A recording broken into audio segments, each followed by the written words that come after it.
Randonneur passionnément amoureux de sa région, on avait envie d'y rester. Eh bien, restons-y dans une charmante maison d'hôte d'un petit village, les Alus, où nous emmènent Dominique Thouard et Charles Voissier. Bonjour, vous allez bien? Ça va, merci.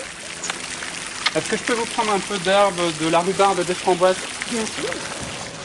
Et c'est presque un rituel. Stéphane Vandeville cherche son inspiration pour le dîner entre les plates-bandes du potager. En même temps, il prélève de quoi agrémenter le repas du matin avec du juste cueilli, mûr à point, parfumé. Le petit déjeuner, c'est pour moi un moment qui doit rester dans la mémoire des invités. Bruno, je vous en prie, allez vous servir au buffet. Vous allez trouver un peu de tome crayeuse, c'est une tome typique de la région de Savoie, très goûteuse. La compote de rhubarbe et fraises du jardin, sur un pain toasté aux céréales, c'est excellent. Cette maison forte protégeait le petit village des Alus au XVe siècle. Transformée au XIXe, elle a conservé quelques éléments de son passé.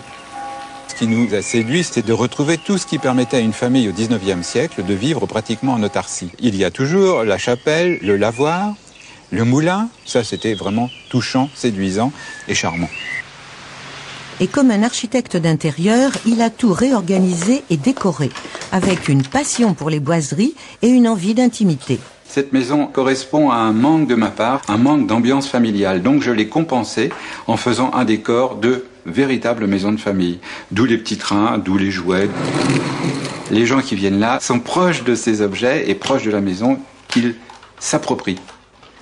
Morcelé en petites parcelles, le vignoble s'étire sur les coteaux tout près de la maison. Une histoire rurale, une tradition savoyarde qui s'apprend avec un spécialiste. Alors à ton avis, comment va être la récolte cette année? Si le soleil continue, ça devrait être pas mal. Très bien, on va se régaler. On trouve beaucoup de cépages différents. Sur la AOC Savoie, on en a 22. Et certains sont vraiment originaux et n'existent qu'en Savoie. Par exemple, le persan. Si sur une étiquette on voit persan, c'est forcément un vin de Savoie. De la vigne au vin, Stéphane et les autres qui le souhaitent suivent un cours de dégustation. Chardonnay, Pinot et Mondeuse.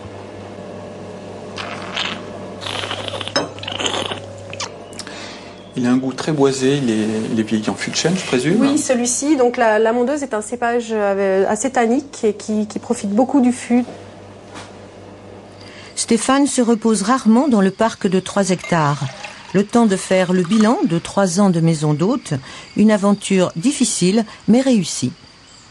On offre bien plus qu'une jolie maison, qu'un joli cadre, parce qu'il y a un échange qui se crée tout naturellement. Dans une maison d'hôte, on partage beaucoup plus. Les hôtes sont d'abord chez moi, mais l'objectif, c'est qu'ils se sentent chez eux. Et tout contribue à rendre l'atmosphère conviviale. Germaine Perronnet arrose et cueille en fin de journée les fleurs qui apportent une touche simple et colorée. Dans le décor patiné du salon, les nouveaux hôtes prennent l'apéritif. À Didier, l'animation et rire. À Stéphane, les gâteaux salés et le menu du dîner. Et à la Savoie, le vin frais et pétillant. Voilà une jolie maison d'hôte. C'est vrai qu'on a envie d'y rester. Bon, on y restera encore demain. Et Dominique Thouard nous parlera des plantes de montagne avec ces belles images.